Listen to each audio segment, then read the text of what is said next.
Good morning student, welcome to my class standard 8 subject Hindi chapter number 7 part. अभी मैं chapter number 7 part 4 आपको कराने वाली हूँ। तो पहले मैं आपको क्वेश्चन आंसर करवा दी हूँ 1, 2, 3 का, और अध्याय का कंप्लीट हो चुका है आप ओके। तो अभी मैं आपको सोच अपनी टेक्स्ट बुक निकाली 45 पेज नंबर, तो उसमें 46 का कंप्लीट हो चुका है आपका क्वेश्चन 1 और 2 ओके। और इसमें भी मैंने कराया। अभी स्वाध्याय चैप्टर निकाल लीजिए। उदाहरण के अनुसार पर उपसर्ग लगाकर शब्द पुनः लिखिए। आपका स्वाध्याय में है उपसर्ग। आज हम उपसर्ग के बारे में पढ़ेंगे कि उपसर्ग लगाकर कैसे हम वाक्य को बनाते हैं ओके। तो ये 7 चैप्टर पार्ट 4 क्वेश्चन नंबर है स्वाध्याय पढ़ना है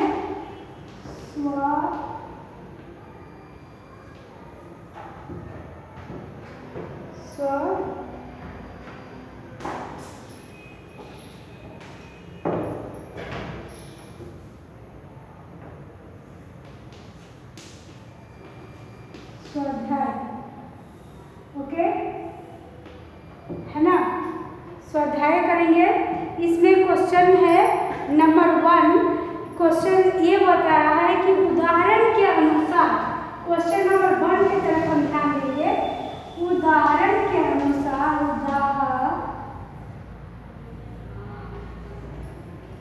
उदाहरण के अनुसार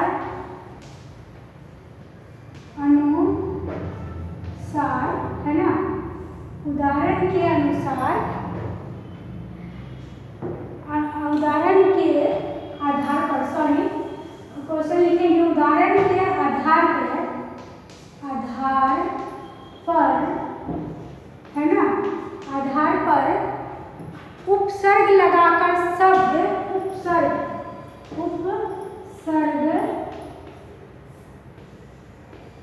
लगाकर शब्द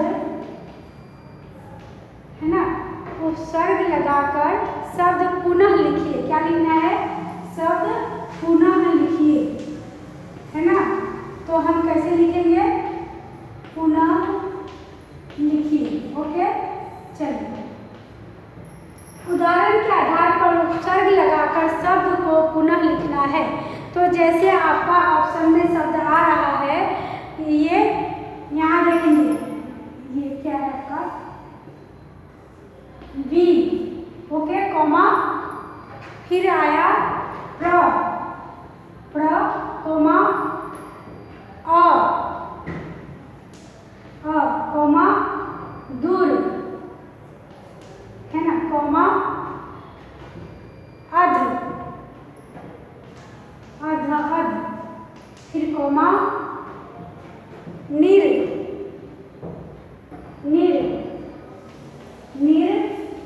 और गैर ओके। ये आपके उपसर्ग के शब्द है। क्या है? उपसर्ग के शब्द बनाना है इसको। तो हम कैसे बनाएंगे आपको मालूम है। जैसे ये बी है तो बी भिन्न तरह के हमें इसके बारे में लिखना है। बी मीन्स भिन्न, तो विभिन्न हो जाएगा। तो अभी हम आपको लिखाएंगे। जैसे देश है,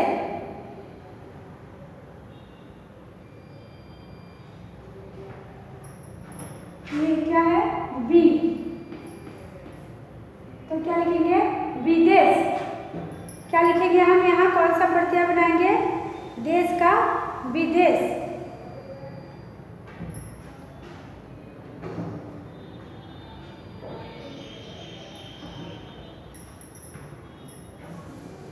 ये आपका ऑप्शन है। अब यहाँ मैं शब्द लिखती हूँ, उस शब्द में आपको बनाना है। जैसे यहाँ हमने लिखा पहला देश ओके, और यहाँ ऑप्शन दिया 1 का एंड 2 का, ठीक है, ये लिखा देश। फिर सेकंड में आएंगे हम पक्का। सेकंड में लिखेंगे पक्का है ना। तो यहाँ भी आपका 1 एंड 2 हो गया, ठीक है। तो हमें यहाँ देखना है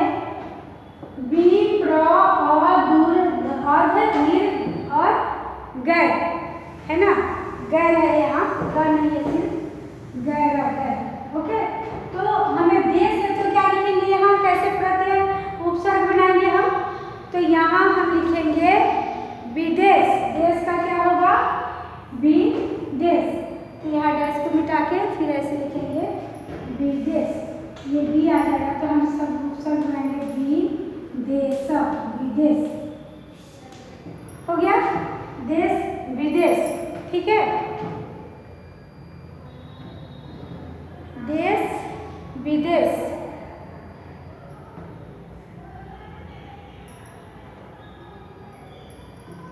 फिर सेकंड में है, सेकंड क्वेश्चन में है आपका पक्का। पक्का, तो यहाँ हमें बनाना है उपसर्ग, तो क्या लिखेंगे हम, अधपक्का। यहाँ लिख देंगे अधपक्का। जो पीछे का शब्द आता है उससे ऐसा शब्द बनाना है कि वो शब्द से मिलता जुलता है, उसे उपसर्ग में करते हैं, उपसर्ग। अधपक्का लिखेंगे यहाँ अधपक्का। तो यहाँ क्या आया, आप यहाँ ध्यान दीजिएगा, यहाँ अ है ना, तो ये इसके पहले लगा दिया अ, तो अ, फिर आपको ऐसा सोचना है कि कौन सा शब्द ऐसा आएगा जो इससे मिलता जुलता होगा। तो हमने डी का प्रयोग किया, तो देश है तो क्या होगा विदेश। स्व, अगर स्व रहता सपोज ऐसे स्व, तो हम क्या लिखते हैं यहाँ, देश तो लिखे हैं, स्वदेश लिख दीजिए, तो ये क्या है, उपसर्ग। तो जो मैं बोर्ड पे लिखा है उतना ही है, इससे मिलती जुलती और भी उपसर्ग आपको आ सकता है। उदाहरण के अनुसार उदाहरण के आधार पर उपसर्ग लगाकर शब्द पुनः लिखिए। ओके, तो यहाँ मैंने सपोज के लिए आपको बताया कि भी है तो हमने देश का विदेश लिख दिया। अगर भी की जगह पर यही स्व रहता है ऐसे आधा स्व और व, तो क्या लिखते, देश रहता ऑटोमेटिक पहले से ही रखा है, फिर तो यहाँ क्या लिखते हम स्वदेश, तो भाई चलता। ठीक है, इसको मैनेज करते हैं। तो यहाँ आपको देखना है कि पक्का, तो यहाँ प्र है, अ है, दूर है, अध है, नीर है, तो यहाँ क्या आ जाएगा अधपक्का। ये वाला शब्द यहाँ इसमें ऐड हो रहा है, तो यहाँ शब्द क्या बना, अधपक्का।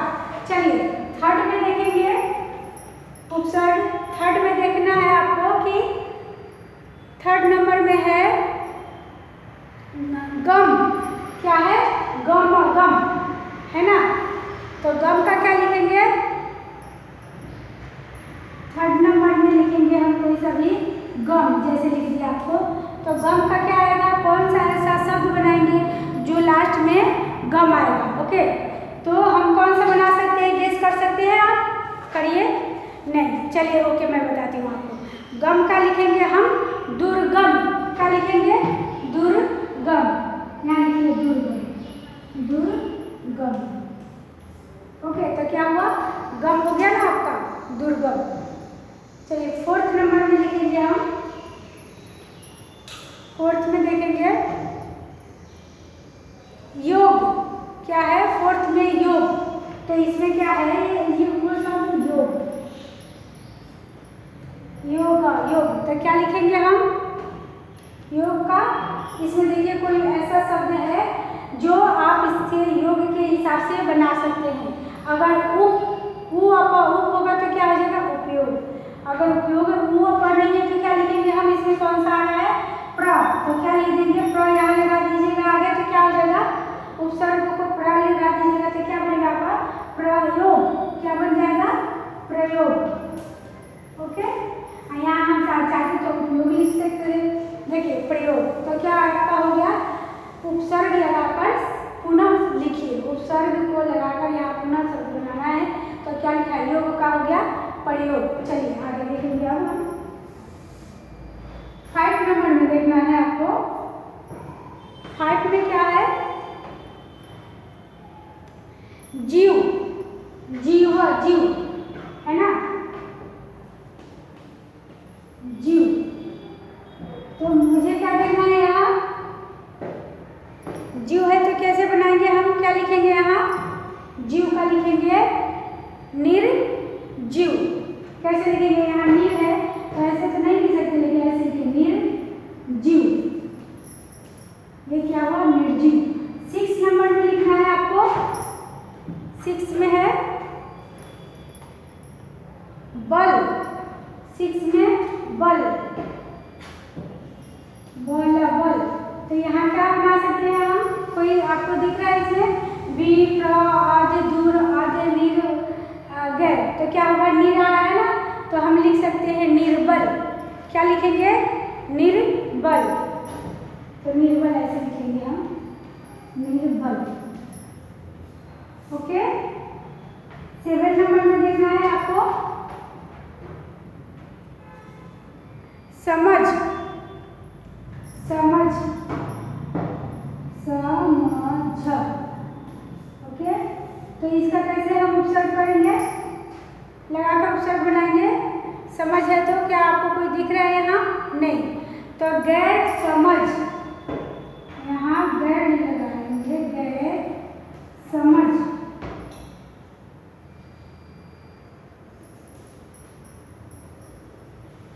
गैर समझ। ओके। और 8 में लिखेंगे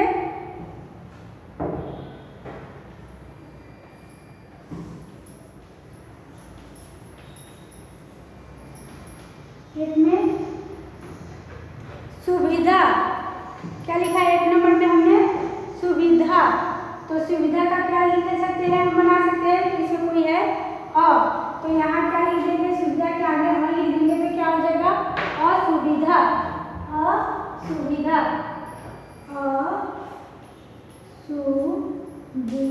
असुविधा, है ना, असुविधा। तो असुविधा हो गया।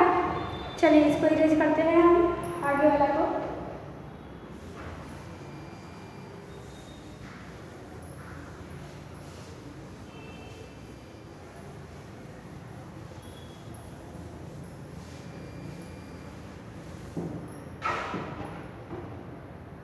असुविधा के बाद लिखेंगे, के बाद 9 नंबर में वांछित,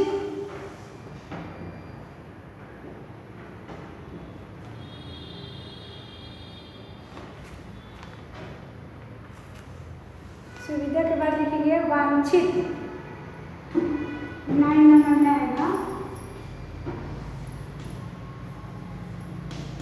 छित, तो इसका क्या आएगा, वांछित, अवांछित लिख देंगे, अवांछित।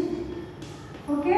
चलिए ये आपका हो गया, समझ में आ गया बच्चों कि कैसे। देखिए उदाहरण के आधार पर उपसर्ग लगाकर शब्द पुनः लिखिए। उदाहरण के आधार पर उपसर्ग लगाकर शब्द पुनः लिखिए।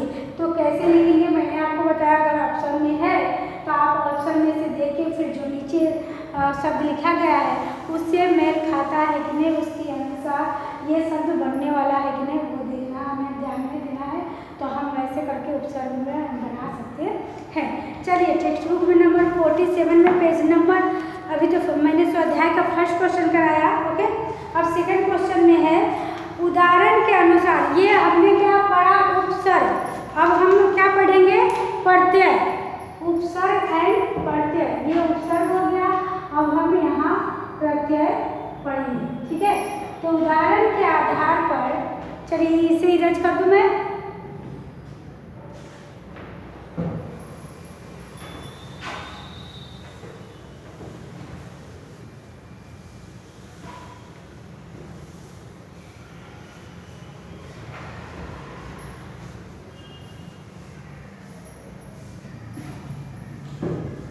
क्वेश्चन नंबर 2 देखेंगे।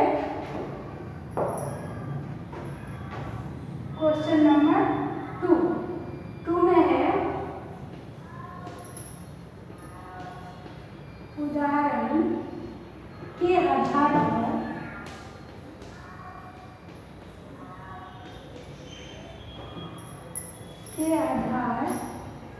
पर है ना, के आधार पर प्रत्यय लगाकर, के आधार पर प्रत्यय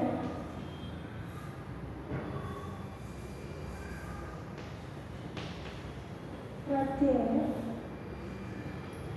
लगाकर, है ना, शब्द पुनः कीजिए, शब्द पुनः कीजिए। क्या है?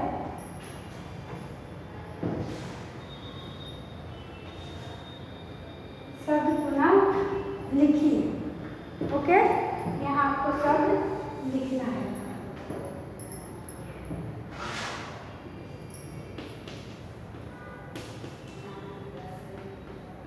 लिखिए, क्या लिखना है आपको? जैसे कि यहाँ आपका आ जाएगा ई, है ना, ई कॉमा ता कॉमा इत कॉमा इक। ओके बच्चों, तो आपको ये पढ़ते में पढ़ाई, लिखाई, है ना, नियमित इक का प्रयोग हो रहा है। तो यहाँ क्या करें, क्या लिखेंगे हम? प्रत्यय। प्रत्यय बनाना है तो कैसे करेंगे? जैसे नियम के उदाहरण के लिए आपको बताया जा रहा है। उदाहरण के लिए,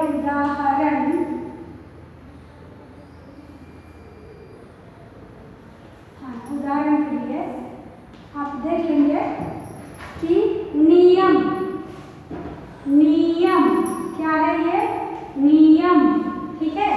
तो यहाँ नियम लिखा हुआ है आपको, तो कैसे लिखेंगे? नियम प्लस इत। क्या करना है? नियम प्लस इत। तो कैसे हम क्या बनाएंगे इसका? क्या आंसर होगा? नियमित। क्या लिखेंगे? नियमित लिखेंगे, नियमित। तो ये क्या है? प्रत्यय। जो इससे पहले हमने बताई थी लास्ट टाइम, तो उसको क्या बताया था? उपसर्ग। अभी हम क्या कर रहे हैं? प्रत्यय। तो इसमें लिखा तो क्या बना? नियमित। अब सेकंड में देखेंगे आपको विदेश। क्या है? विदेश। तो इसमें कैसे पढ़ते हैं हम? लिखेंगे भाई, है ना, विदेश है तो कैसे लिखेंगे? विदेश का प्रत्यय लिखेंगे विदेशी, सी इसमें आ जाएगा, विदेशी, विदेशी। ओके, विदेश का विदेशी।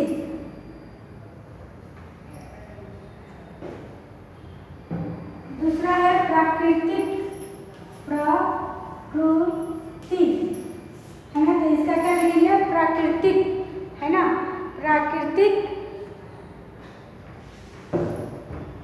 प्राकृतिक।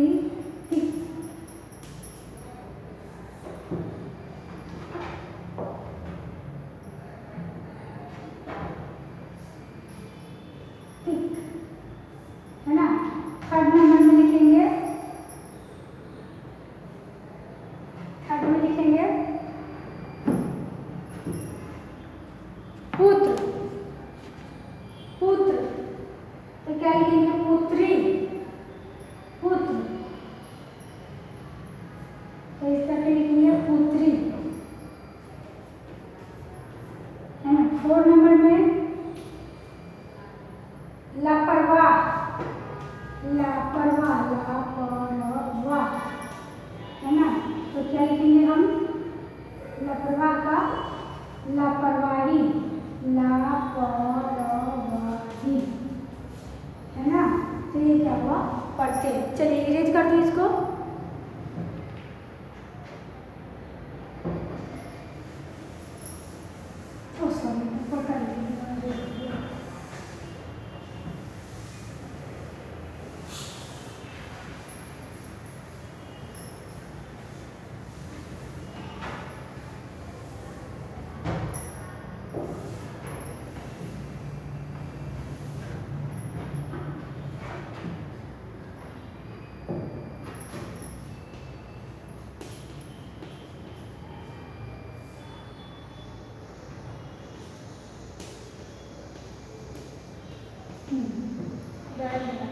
चलिए, लापरवाही के बाद क्या है? चंचल, चंचल,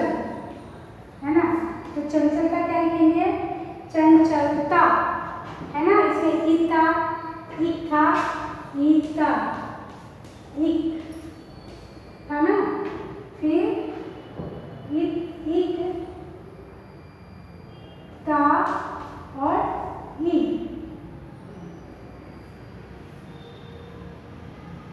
चलिए, तो चंचल का क्या होगा? चंचलता। यहाँ लिखेंगे हम चंचलता, चंचलता, है ना। फिर आगे यंत्र, तो क्या होगा इसका? आप बता सकते हैं? यांत्रिक। क्या होगा? यंत्र का यांत्रिक, यांत्रिक, यांत्रिक। ओके। नेक्स्ट है मानव, तो मानव का क्या होगा? मानवता। मानव का क्या लिखेंगे? मानवता, मानवता, है ना, ये प्रत्यय है आपका। फिर हंस, तो हंसी, हंस, है ना, हंस, फिर हंसी।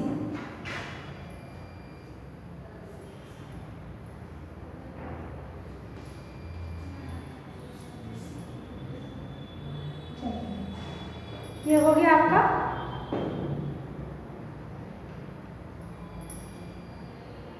अब आप देखेंगे क्वेश्चन नंबर 3 में चित्र के आधार पर काव्य की रचना कीजिए। एक घड़ी दिखाई गई है, घड़ी लगी दीवार पर टिक टिक कर तू चलती है ना। इसके बारे में बताया गया है कि आपको समझ में आ गया।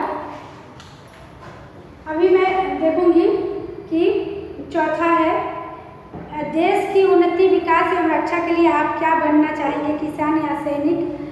कारण सहित अपने मित्र को पत्र द्वारा बताइए, है ना।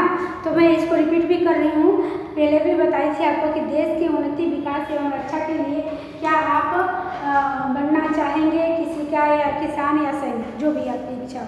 ओके। भाषा और रचना, निम्नलिखित वाक्यों को पढ़िए और समझिए। निधि बहुत काम करती है ना। निधि बहुत काम करती है, तो काम में क्या है? डैश। और रुद्र बहुत हंसता है, रुद्र क्या करता है? बहुत हंसता है। ओके। फिर तीसरा है, दिवेश और चिराग बहुत घूमते हैं। जूही और रिया ने बहुत खरीदी की। जूही ने और रिया ने क्या की है? बहुत खरीदी की है। ओके। 5, मुझे आज बहुत खुशी है। मुझे क्या है? आज बहुत खुशी है। कल सविता बहुत हंसी थी। कल सविता बहुत हंसी थी। ऊपर दिए गए वाक्य पढ़ने से पता चलता है कि रेखांकित शब्द बहुत में कोई परिवर्तन नहीं हुआ है। क्या बताया जा रहा है कि ऊपर दिए गए वाक्य में पढ़ने से पता चलता है कि रेखांकित शब्द बहुत में कोई परिवर्तन नहीं हुआ है। लिंग वचन का काल बदलने पर भी उस शब्द में कोई परिवर्तन नहीं हुआ है। ओके। जिन पदों के रूप लिंग, वचन या काल या कारक के कारण नहीं बदलते, अर्थात जो सदैव एक से बने रहते हैं, उन्हें अव्यय कहते हैं। अव्यय किसे कहते हैं बच्चों?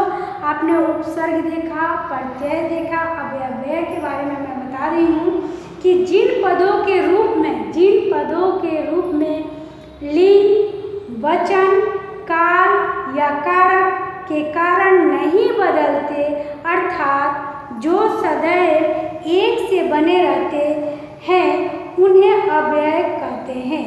जिनमें व्यय न हो, अर्थात विकार या परिवर्तन न हो, उसे अविकारी पद कहा जाता है। अविकारी पद किसे कहा जाता है? जिनमें व्यय न हो, अर्थात विकार या परिवर्तन न हो, उसे अविकारी पद कहा जाता है। ओके। नेक्स्ट देखेंगे, निम्नलिखित वाक्यों को पढ़िए और उनमें प्रयुक्त गाढ़े शब्दों पर ध्यान दीजिए।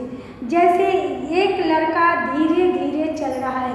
क्या कर रहा है बच्चों? एक लड़का जो है वो क्या कर रहा है? धीरे धीरे चल रहा है ना। एक लड़की धीरे धीरे चल रही है। एक लड़की धीरे धीरे चल रही है ना। और कुछ लड़के धीरे धीरे चल रहे हैं। बहुत सी लड़कियां धीरे धीरे चल रही हैं, मैं धीरे धीरे चल रहा हूँ, मैं धीरे धीरे चलेंगे, हम धीरे धीरे चलेंगे। ओके, अब इसमें क्या आपको दर्शाया जा रहा है, क्या बताया जा रहा है कि उपयुक्त वाक्यों में प्रयुक्त धीरे धीरे शब्द ऐसा शब्द है जिसका प्रयोग पुल्लिंग, एक वचन कर्ता, लड़का, स्त्रीलिंग, बहुवचन लड़कियां और अंतिम विधान में काल परिवर्तन हुआ है, फिर भी धीरे धीरे शब्द में कोई परिवर्तन नहीं हुआ है। अतः धीरे धीरे क्या है, अव्यय है। वंस अगेन, एक बार फिर से रिपीट करती हूँ, ध्यान से सुनिएगा कि उपयुक्त वाक्यों में प्रयुक्त धीरे धीरे शब्द ऐसा शब्द है जिसका प्रयोग पुल्लिंग, एक वचन कर्ता, लड़का, स्त्रीलिंग, बहुवचन लड़कियां और अंतिम विधान में काल परिवर्तन हुआ है, फिर भी धीरे धीरे शब्द में कोई परिवर्तन नहीं होता है, नहीं होता। अतः धीरे धीरे अव्यय है। अब धीरे धीरे कैसे परिवर्तन नहीं हुआ बच्चों, देखिए मैंने आपको पहले बताया कि एक लड़का धीरे धीरे चल रहा है, एक लड़का है वो धीरे धीरे चल रहा है। अच्छा, एक लड़की धीरे धीरे चल रही है, एक लड़की भी है वो भी धीरे, पर कुछ लड़के धीरे धीरे चल रहे हैं। यहाँ बहुवचन आ जाए, यहाँ बहुत बच्चे चल रहे हैं, फिर भी क्या चल रहे हैं, धीरे धीरे चल रहे हैं, इसमें कुछ भी परिवर्तन नहीं हुआ है। ओके, बहुत सी लड़कियाँ धीरे धीरे चल रही है, तो पहले भी हमने धीरे धीरे ही किया था, बहुत लड़कियां चली उसमें भी धीरे धीरे कर, इसमें कोई परिवर्तन नहीं हो रहा है। ओके, तो अव्यय है। अव्यय शब्दों की सूची और, तथा, अथवा या वह, आह, कल, अधिक, धीरे धीरे, ऊपर। ओके, तो ये निम्नलिखित वाक्यों में ऐसे पद ढूंढिए जो अव्यय है।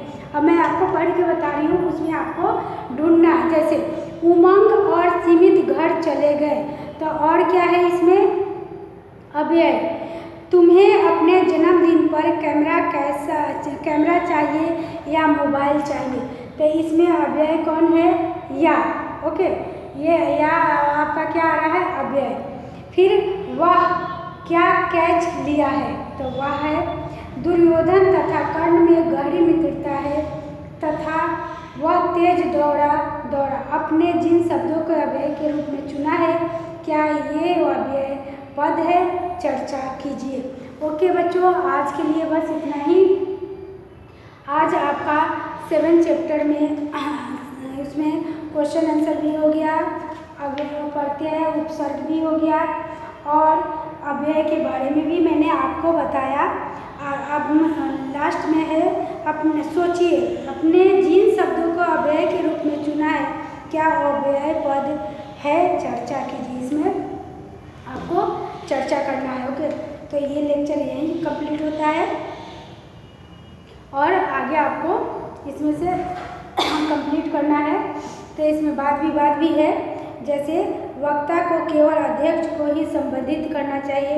कार्यक्रम में किसी वरिष्ठ सम्मानीय अनुभवी व्यक्ति को अध्यक्ष का बनाया जाता है।